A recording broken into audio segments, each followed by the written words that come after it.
रात के 11 बज चुके थे। भाई ने धीरे से मेरे कमरे का दरवाजा खोला और अंदर आकर मुझे सोता हुआ देखकर अंदर से दरवाजे की कड़ी लगा दी। मैं भी सोने का नाटक ही कर रही थी। कमरे में हम दोनों के सिवा और कोई भी नहीं था। मुझे अच्छे से मालूम था कि मेरा भाई आधी रात को मेरे कमरे में किस लिए आया है। मैं भी बिस्तर पर आंख बंद करके ऐसी पड़ी थी जैसे बहुत ही गहरी नींद में हूं। उसके बाद जो भाई मेरे साथ करने वाला था वह मुझे मालूम था, पर मैं भी उसे रोकने की कोशिश नहीं करती थी। क्यों नहीं रोकती थी? इसका जवाब आपको कहानी में आगे मिलेगा। आखिर यह सब कैसे शुरू हुआ और भाई को सबसे ज्यादा मेरे में क्या पसंद था? पूरी कहानी जानने के बाद आपके होश उड़ जाएंगे कि कैसे उसने मुझे सिर्फ अपनी उंगली से हेलो। दोस्तों, मेरी उम्र 21 साल थी। मैं सेकंड ईयर की स्टूडेंट थी। उन दिनों गर्मी शुरू हो चुकी थी, इसलिए हमें कॉलेज से छुट्टियां मिल गई थीं। रोज की तरह आज भी पूरे घर की सफाई करने के बाद मैं अपने बिस्तर पर आराम कर रही थी। थकावट इतनी ज्यादा थी कि ऐसा लग रहा था जैसे पूरा बदन अकड़ गया हो। मैं अपने बिस्तर पर लेट सुकून पाने की कोशिश कर रही थी और हाथों से अपने सिर की मसाज कर रही थी। तभी मेरी एक आवाज सुनकर मेरा भाई विक्की बंद कमरे में आया और कहने लगा, क्या हुआ दीदी, तबीयत तो ठीक है? मैंने कहा, क्या बताऊं भाई, मम्मी सारा काम मेरे सर पर डालकर चली जाती है। कॉलेज की छुट्टियां क्या हुई, सारे घर की जिम्मेदारी मुझ पर आ गई है। ऊपर से नौकर भी छुट्टी पर है। मुझसे नहीं होते ये घर के काम। मेरी बात सुनकर वो मेरे पास बैठ गया और कहने लगा, मेरी प्यारी बहन, कोई बात नहीं, मैं अभी तुम्हारे लिए दूध लेकर आता हूँ, उसे पियोगी तो सुकून मिलेगा। विक्की की बात सुनकर मैं मुस्कुरा दी और कहा, बस तुम खाना बाहर से ले आना, मैं थोड़ी देर सो जाऊंगी। इसके बाद वह वापस दूध लेकर आया। उसे देखकर मुझे उस पर बहुत प्यार आया। सच में दुनिया में बहुत कम ही ऐसे भाइयों को मिलता है, होते हैं जो अपनी बहनों का इतना ख्याल रखते हैं। मैंने उसे ढेर सारी दुआएं दी और उसका लाया हुआ दूध पीने लगी।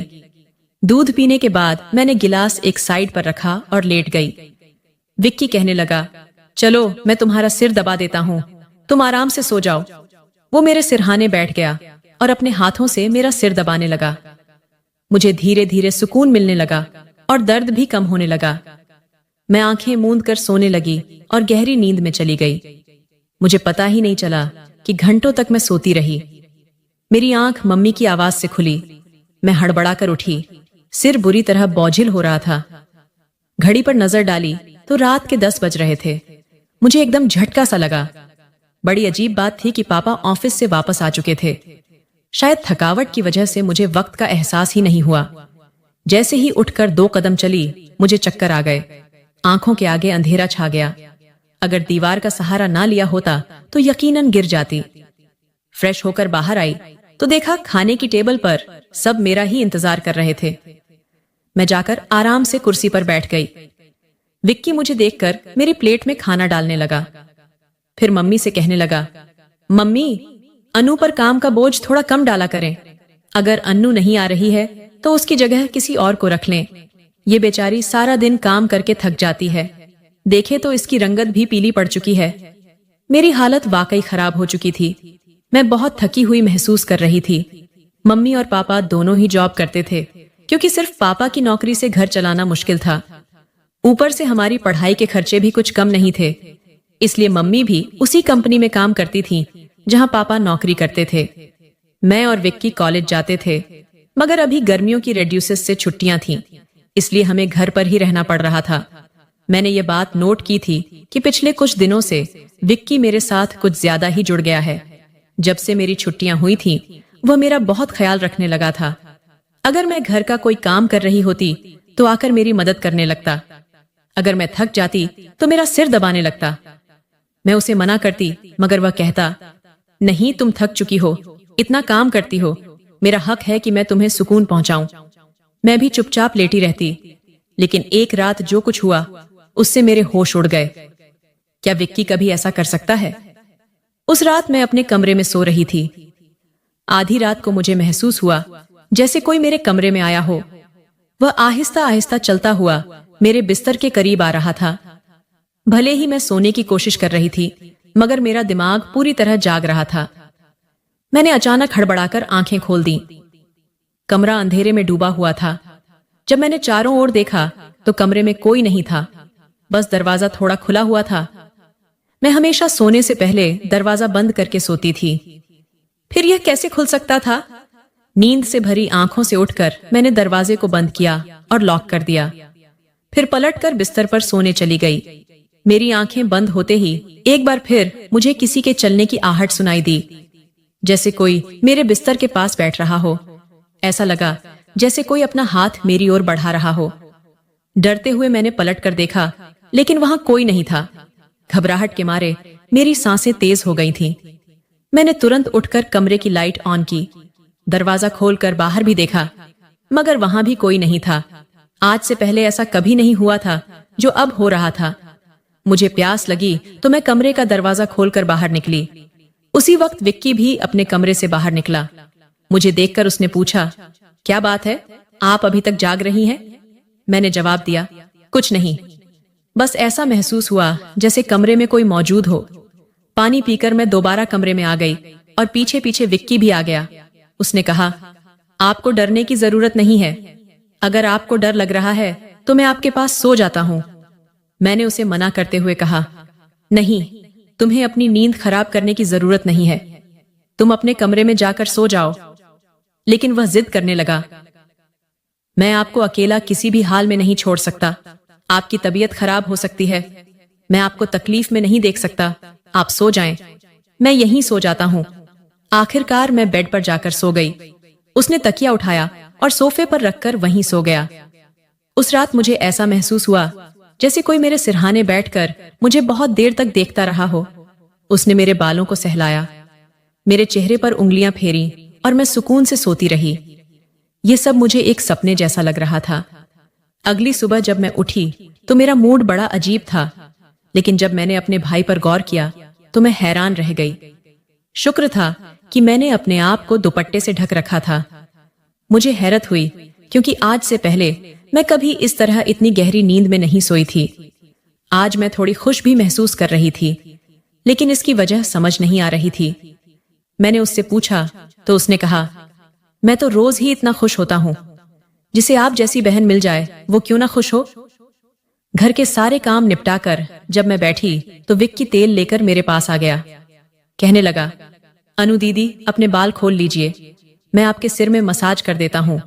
मुझे उसकी हरकतें अजीब लगने लगी। मैंने कहा, ये तुम्हारा काम नहीं है। जाओ अपने दोस्तों के साथ घूमो फिरो, मुझे मसाज की जरूरत नहीं है। मगर उसने मेरी बात नहीं मानी और खुद ही मेरे बालों से कैचर उतारते हुए कहने लगा, आप नखरे मत किया करें। किस्मत वालों को ही ऐसे भाई मिलते हैं। जब आपका भाई आपके खूबसूरत रेशमी बालों में मसाज करना चाहता है तो आपको क्या समस्या हो सकती है? आ जाइए, मैं आपके सिर की मसाज कर देता हूं, आपको बहुत सुकून मिलेगा। वह मुझे उठाकर कमरे में ले गया। मैं बेड पर तकिया रखकर लेट गई। मेरे बाल बेड से नीचे लटक रहे थे। वो मेरे सिरहाने बैठकर मेरे बालों की मसाज करने लगा। विक्की मुझसे 4 साल छोटा था, लेकिन मुझे नाम से ही बुलाता था। उसने कहा, आप इतनी प्यारी हैं कि आपको देखकर दिल करता है कि आप हमेशा इसी तरह मुस्कुराती रहे और मैं आपकी लाड़ उठाता रहूं। वो मेरे बालों की मसाज कर रहा था और उसके हाथों में जैसे जादू था। मुझे इतना अच्छा लग रहा था कि मैं धीरे धीरे नींद की वादियों में खोने लगी। तेल की खुशबू भी बहुत जबरदस्त थी। मैंने उससे पूछा, ये कौन सा तेल है? वह बोला, ये बहुत ही खास तेल है, खास आपके लिए। आपके जो इतने हसीन बाल हैं ना, ये उन्हीं बालों के लिए बना है। उसकी बातें बहुत प्यारी थीं। हालांकि मैं समझ नहीं पा रही थी कि वह किस लहजे में बात कर रहा है। बहरहाल मसाज के दौरान ही मैं गहरी नींद में खो गई। कुछ देर बाद जब मेरी आंख खुली तो मेरा पूरा बदन दर्द से टूट रहा था। ऐसा लग रहा था जैसे मेरी टांगों पर बहुत ज्यादा वजन रखा गया हो। पूरे बदन में दर्द सरक रहा था। मैं धीरे धीरे उठकर बैठी और आसपास देखने लगी। मेरी हालत अजीब थी। जब मैंने खुद पर गौर किया तो देखा कि मैं पूरी तरह भीगी हुई थी, जैसे किसी ने मुझे नहला दिया हो। मेरे कपड़े गीले थे, पंखा बंद था और कमरे में गर्मी थी। ये सब क्या हो रहा था? बड़ी मुश्किल से मैं बेड से उठी। मुझे चक्कर आ रहे थे, चलना मुश्किल हो रहा था। मैं अपनी हालत समझ नहीं पा रही थी। ऐसा क्यों लग रहा था कि मैंने सोया नहीं, बल्कि कोई भारी मेहनत वाला काम किया हो। बड़ी मुश्किल से चलकर मैं बाथरूम गई और फ्रेश हुई। अपनी हालत पर गौर किया तो लगा जैसे शरीर पूरी तरह थकावट से चूर था। जब मैं कमरे से बाहर निकली तो मुझे फुसफुसाने की आवाजें सुनाई दी। ऐसा लग रहा था जैसे कोई किसी से बात कर रहा हो। घर में मेरे और विक्की के अलावा कोई नहीं था। फिर वह किससे बात कर रहा था? मैं पहले किचन में पानी पीने गई, मगर तब तक वह फुसफुसाहट रुक चुकी थी। मैं किचन के दरवाजे के पास खड़ी थी जब मैंने बैठक से किसी को निकलते देखा। उसके हाथ में काफी पैसे थे, जिन्हें देखकर वह मुस्कुरा रहा था। ये देखकर मेरे माथे पर बल पड़ गए। अगले ही पल उसकी नजर मुझ पर पड़ी। मुझे देखकर उसने कहा, अन्नू, आप उठ गई। मैं उसकी तरफ धीरे धीरे चलकर गई। वह हड़बड़ाकर पैसों को अपनी पट की जेब में डालने लगा, मगर मैंने उसका हाथ पकड़कर उन पैसों को सामने लाकर पूछा, इतने पैसे तुम्हारे पास कहां से आए? वह नजरें झुका चुका था। धीरे से कहने लगा, आप प्लीज पापा को मत बताना। मैं ताज्जुब में थी कि उसने यह पैसे पापा को क्यों नहीं दिए। मैंने सख्ती से पूछा तो वह सहम गया। उसने कहा, यह पैसे तो पापा के एक दोस्त ने कई साल पुराने कर्ज के रूप में लौटाए थे। मैंने सोचा था कि इनसे मोबाइल खरीद लूंगा, लेकिन उसने पैसे मुझे थमा दिए। मैंने उसे डांटते हुए कहा, हाँ, तुमने अच्छा किया। घर के हालात देखो किस कदर खराब है। हमारे माँ बाप दोनों नौकरी कर रहे हैं और तुम मोबाइल खरीदने की बात कर रहे हो। वह शर्मिंदा हो गया। उसी रात मैंने वह पैसे पापा को दे दिए। उस रात विक्की मुझसे कोई बात नहीं कर सका और जल्दी सोने चला गया। अगले दिन मैं किचन में काम कर रही थी जब विक्की अपने दोस्तों के साथ घर में दाखिल हुआ। मैं यह देखकर हैरान थी कि वह अपने दोस्तों को सीधा लाउंज में ले आया था। उस वक्त मैं दुपट्टा उतारकर बर्तन धो रही थी। जैसे ही वे सब हंसते हुए अंदर आए, मैंने तुरंत दुपट्टा ओढ़ लिया। मैंने उसे समझाने की कोशिश की, ये क्या तरीका है? तुम जानते हो इस वक्त मम्मी पापा घर पर नहीं है, फिर भी तुम इन लोगों को घर ले आए हो। विक्की तनक कर बोला, ये मेरा घर है। जब आपको मेरा ख्याल नहीं है तो मैं आपका ख्याल क्यों करूं? अच्छा खाना तैयार करो, ये मेरे बहुत खास दोस्त हैं। वो मुझसे काफी नाराज लग रहा था, मगर अब मैं क्या करती? खाना तो बनाना ही था। मैं उसके दोस्तों के लिए खाना बनाने लगी। तभी वह बोला, खाना परोसने भी तुम खुद ही आओगी? विक्की का यह रवैया मुझे हैरान कर रहा था। छोटी सी बात पर वो इतना कैसे बदल सकता था? मैंने खाना टेबल पर लगा दिया। मैंने गौर किया कि उसके दोस्त बार बार मुझे घूर रहे थे।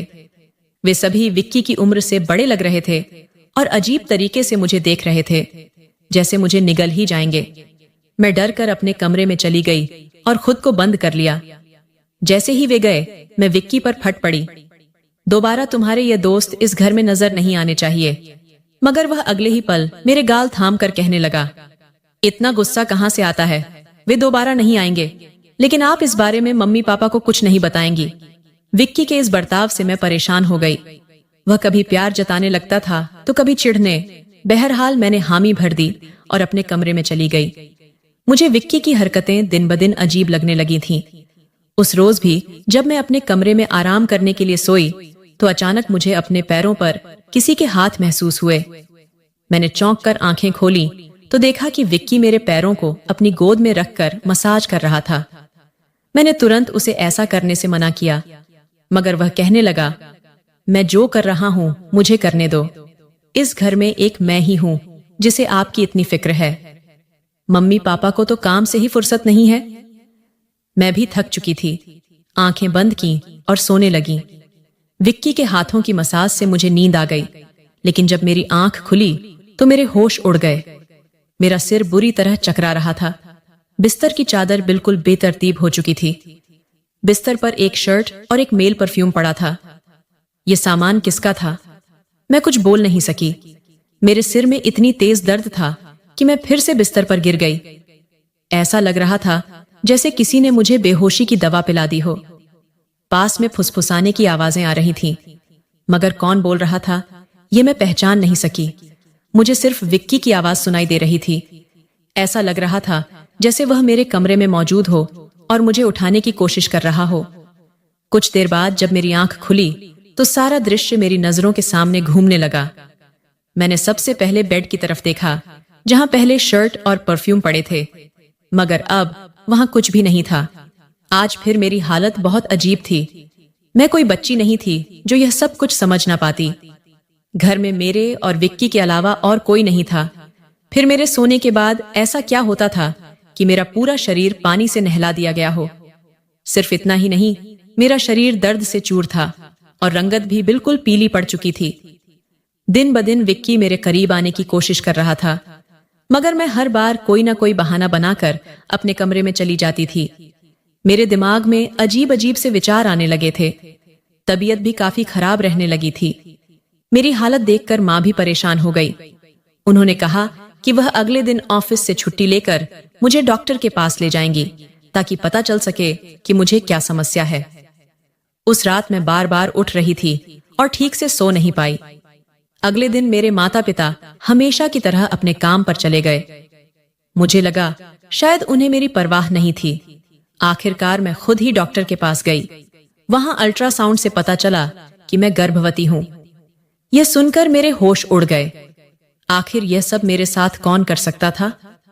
विक्की मेरा भाई था, लेकिन फिर मेरे दिमाग में यह बात आई कि मैं उसे सगा भाई समझती हूं, जबकि वह मेरा सौतेला भाई है। विक्की मेरी माँ की दूसरी शादी से था, जबकि मैं उनकी पहली शादी की औलाद थी। इस तरह की बातें मुझे गलत सोचने पर मजबूर कर रही थीं। मुझे समझ नहीं आ रहा था कि यह बात मैं अपने माता पिता को कैसे बताऊं। विक्की जब भी मेरे पास बैठता तो कभी मेरा हाथ पकड़ता तो कभी मेरे गाल खींचने लगता। मैं पहले इन बातों को हल्के में लेती थी, मगर अब सब कुछ अलग नजर आ रहा था। एक दिन मैं अस्पताल गई और अबॉर्शन से पहले डॉक्टर से कहा कि इस बच्चे का डीएनए टेस्ट किया जाए। डॉक्टर ने रिपोर्ट दी और जब मैंने उसे देखा तो मेरी सांसें थम गई। जो मैं सोच रही थी वैसा कुछ भी नहीं था। बच्चा विक्की का नहीं था। लेकिन फिर सवाल उठा, यह किसका था? मैंने इस गूथी को सुलझाने के लिए अपने कमरे में मोबाइल का कैमरा फिट कर दिया। मुझे सच जानना था। कुछ दिनों बाद जब माँ पापा घर पर नहीं थे, विक्की फिर मेरे पास आया। उसने मेरे सिर की मालिश शुरू कर दी। मैंने बहुत कोशिश की कि मैं ना सोऊं, मगर तेल में शायद कोई बेहोशी की दवा मिलाई गई थी। जैसे ही मैं उस तेल को सूंघी बेहोश हो गई। 1 घंटे बाद जब मुझे होश आया तो माँ बाप घर लौट आए थे। मैंने तुरंत अपने कमरे में लगे कैमरे की रिकॉर्डिंग देखी और जैसे ही सच्चाई सामने आई, मेरे पैरों तले जमीन खिसक गई। विक्की मेरे कमरे में अपने घटिया दोस्तों को लाता था। वे मेरे साथ घिनौना बर्ताव करते थे। अपना काम पूरा करने के बाद वे विक्की को पैसे देकर चले जाते। ये देखकर मैं पूरी तरह टूट गई। गुस्से और सदमे में मैं अपने कमरे से बाहर निकली। मैंने विक्की का गिरेबान पकड़ा और थप्पड़ों की बरसात कर दी। मम्मी पापा भी यह सब देखकर दौड़ कर आए। पापा ने मेरे हाथ पकड़ लिए और गुस्से में कहा, होश में हो क्या? पागल हो गई हो? क्यों मार रही हो इसे? मैं रोते हुए चिल्लाई, आप देखिए ये जलील इंसान मेरे साथ क्या कर रहा है। मैंने उन्हें कैमरे की रिकॉर्डिंग दिखा दी। वीडियो देखकर माँ फर्श पर गिर पड़ी। पापा को भी अपनी आंखों पर यकीन नहीं हो रहा था। गुस्से से भरे पापा ने विक्की को पकड़कर पीटना शुरू कर दिया। उसके मुंह और नाक से खून बहने लगा। तभी विक्की गुस्से में चिल्लाया, मैंने इसे कभी अपनी बहन समझा ही नहीं। मुझे पैसों की जरूरत थी और लोग इसके लाखों रुपए देने को तैयार थे। मुझे अपनी जरूरतें पूरी करनी थी, इसलिए मैंने यह कदम उठाया, अपनी बहन की जिस्म फरोशी करवाई। इस पूरे मामले में गलती किसकी थी? मेरे माँ बाप की, जो पैसा कमाने की दौड़ में बच्चों से बिल्कुल बेफिक्र हो गए थे, या फिर मेरी जो अपने सौतेले भाई के साथ अकेली इस घर में रहती थी और उस पर हद से ज्यादा भरोसा करती थी। मैंने उसे हमेशा सगा भाई समझा, मगर वह मेरा भरोसा तोड़ गया। तो दोस्तों, अपनी और अपने परिवार की सुरक्षा को लेकर हमेशा सतर्क रहें।